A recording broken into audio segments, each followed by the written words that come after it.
Box to Box Media Network. Lisir wangi sliramu tumaking sirno ojo tangingkanmu guling awas jok ngetoro aku lagi bang wingo Jin setan kang tak utusi Dadyo sembarang Wojo layu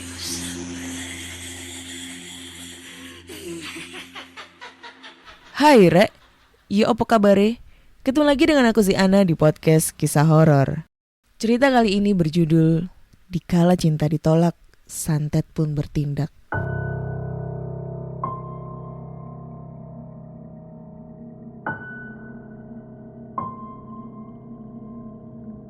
Hai Kak Ana, perkenalkan nama aku Didi. Jadi, mama saya ini adalah 4 bersaudara, di mana mama saya lah yang paling tua. Mereka ini terdiri dari 3 orang perempuan dan 1 orang laki-laki. Untuk saat ini semua saudara mama saya yang perempuan udah pada berkeluarga, sementara yang laki-laki ini belum. Cerita ini menimpa ke adik mama saya yang paling kecil. Kebetulan kejadian ini terjadi jauh sebelum tante saya ini menjadi seorang istri seperti saat ini. Awalnya, tante saya ini dapat kenalan cowok di Facebook. Setelah ditelusuri oleh tante saya ini, ternyata cowok ini berasal dari salah satu kota yang berada di Pulau Sulawesi. Jadi setelah perkenalan panjang dan komunikasi secara terus-menerus, akhirnya mereka pun menjalani hubungan secara serius. Sang cowok selama ini mengaku sebagai seorang pengusaha di kota yang telah saya maksud tadi. Karena melihat ada gelagat serius dari sang cowok, akhirnya nenek saya, almarhum, waktu itu meminta pihak cowok untuk datang ke kota saya. Permintaan keluarga saya pun diterima oleh pihak cowok. Dan datanglah pria yang mengaku sebagai abang dari pihak cowok. Perawakannya biasa aja, gak mencerminkan seorang yang berasal dari keluarga berada. Maaf, bukan apa-apa, karena selama ini pihak cowok selalu memamerkan kekayaannya. Lama perbincangan, akhirnya pun mereka meminta keluarga cowok untuk datang untuk membicarakan hal yang lebih serius. Dan bener aja, mereka menerima tawaran itu. Dan datanglah si cowok dan keluarganya ini ke Medan. Setelah pertemuan itu, janji dari pihak cowok gak pernah terwujud ternyata. Mereka hilang bak ditelan bumi. Entah kemana perginya hingga akhirnya keluarga saya pun melupakan cowok yang dimaksud dan menyuruh tante saya untuk mencari pasangannya yang lain. Namun entah kenapa, semenjak lost kontak, tante saya itu jadi berubah. Berubah bukan berarti karena gagal move on, tapi lebih ke arah mistik gitu.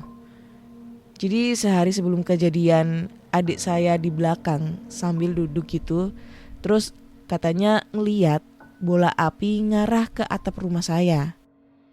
Tapi pas dilihat, bola api yang dia lihat itu gak ada. Dan setelah kejadian itu, tante saya jadi berubah. Pertama-tama mendadak tante saya ini jadi diem banget, kayak orang lagi kesambet gitu. Diajak ngomong, diem aja. Disuruh makan, diem aja. Setelah itu entah kenapa, kepala tante saya itu jadi tengleng miring gitu, gak bisa balik lagi. Semingguan tuh kepalanya gitu sampai gak bisa kerja. Setelah itu, tante saya sering kerasukan yang masuk itu kayak nenek-nenek gitu. Suaranya berubah jadi serak dan berat. Lagian bahasa yang diucapkan juga gak ada yang kami mengerti. Karena memang bukan bahasa daerah yang kami pahami. Setelah itu lampu di rumah kami sering mati sendiri. Tidak diketahui kenapa. Karena saat dicek semua baik-baik saja. Hal ini terus terjadi selama berbulan-bulan dan aku rasa ada sekitar 3 bulan. Kerasukan hingga muntahin darah udah sering banget. hampir setiap hari, hingga menjadi hal yang biasa. Sedikit terganggu, maka dipanggillah teman bapakku yang pernah nerawang rumah saya di Palembang. Dan benar aja, rupanya tante saya ini disantet.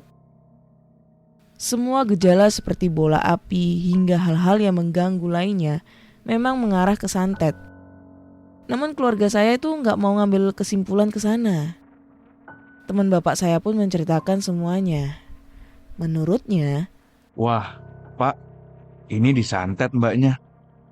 Mbaknya ada masalah sama orang lain? Kok kayaknya sakit hati banget ini orang yang ngirim? Orang jauh ya mbak? Ilmunya sih bukan orang Sumatera atau Jawa mbak. Ini dia santetnya sama gurunya. Foto mbak dicetak lalu dibacain mantra sama gurunya. Dan foto mbak itu dilariin ke sungai mbak. Tenang mbak, mbak bisa ceritain sama saya lah. tutur teman bapak saya. Lalu tante saya tuh ngejawab, "Iya pak, saya kemarin habis mutusin pacar saya yang di Sulawesi." Tante saya pun ngakui. Semua anggota keluarga pun terperanjat mendengarnya karena selama ini tante saya ini jarang banget cerita soal ginian. Nah, masalahnya ini mungkin mbak. Kayaknya dia dendam mbak, sakit hati juga. Makanya mbak dikirimin yang enggak-enggak sama dia. Ini saya buang dulu ya. Habis itu, setiap azan maghrib, mbak minum air putih segelas sambil baca surat Al-Fatihah dan Al-Ikhlas sebanyak 7 kali. Terus baru diminum ya mbak airnya. Mbaknya juga banyak-banyak sholat, biar kuat imannya. Teman bapak saya pun menasehati. Kemudian masuklah proses pembuangan santet yang dikirimkan ke tante saya. Sebelumnya teman bapak saya ini minta telur ayam 1 sama ibu saya. Pas udah dikasih terus dibaca-bacain. Hanya beliau lah yang tahu baca-bacaannya itu apa. Setelah itu telur pun digosok-gosok di leher dan di punggung tante saya. Pas digosok-gosok itu, tante saya kepanasan. Terus keringet dingin pun bercucuran kayak orang mandi. Setelah 10 menit digosok-gosok, telurnya dipecahin dan dikeluarin isinya. Sontak kami pun kaget. Isi telur itu berubah menjadi segumpal rambut, paku karat 3 buah, peniti yang karatan 3 buah, dan garam. Kepala tante saya yang tengkleng pun kembali seperti semula dan keadaan pun kembali seperti semula hingga detik ini.